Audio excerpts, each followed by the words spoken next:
자, 그런데 이제 국민의힘 대선 경선 최종 관문은 이제 국민의힘 내부에 있지 않고 외부에 있다는 분석 많습니다.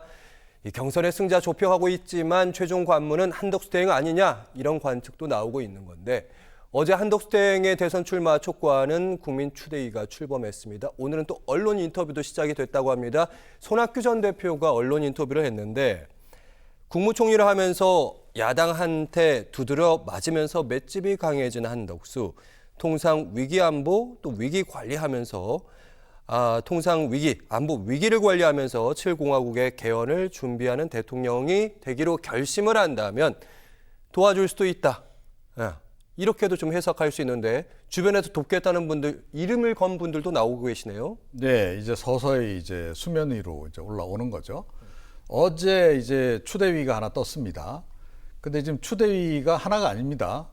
지금 이제 추대위 띄우겠다는 데가 지금 뭐 몇 군데 돼요. 뭐 최소한 3군데 이상 지금 되는 것 같고.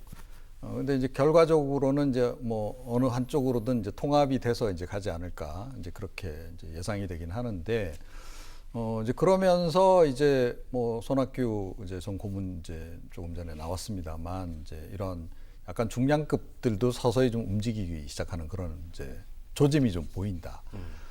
결국은 이제 한덕수 권한대행의 이제 결심만 남은 상황이라고 좀 보는데 뭐 타이밍을 좀 보고 있는 그런 상황이 아닐까 저는 그렇게 예상을 합니다. 그리고 출마하는 쪽으로 대략 결심은 한 것 같고 타이밍을 보고 있다 이 말씀을 제가 드리는 거고요. 그 타이밍이 뭐냐 하면 내란죄 연루 그 의혹 부분 관련해서 그거를 지울 만한 카드가 지금 필요한 거거든요.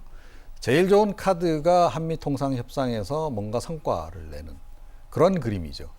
그리고 트럼프 대통령이 환한 미소를 지으면서 협상 잘 됐다고 등을 두드리고 그래주는 모습, 그 장면 하나면 이제 잘하면 이 대선 그냥 그거로 끝난다. 이런 판단을 아마 하고 있을 것이다. 그래서 그런 그 그림을 그리기 위한 지금 단계를 밟아가는 과정이라고 저는 생각을 합니다. 이종우 평론가께서는 한덕수 대행이 지금 통상협상을 성과로 이번에 출마할 것이다. 최진봉 교수님, 명분도 좀 필요하고 성과만 방금 말씀하신 성과라면 가능할 수 있겠다는 생각도 듭니다. 근데 트럼프 대통령이 만약에 한덕수 총리, 그러니까 지금 권한대행의 등을 두드리면 잘했다고 하는 건 누구한테 잘한 거예요? 미국한테 잘한 거죠. 그게 한국한테 유리하겠습니까? 트럼프 대통령이 화를 내야 되는 거죠, 사실은. 그래야 이게 잘했다 이런 얘기를 우리나라 국민들이 할 겁니다.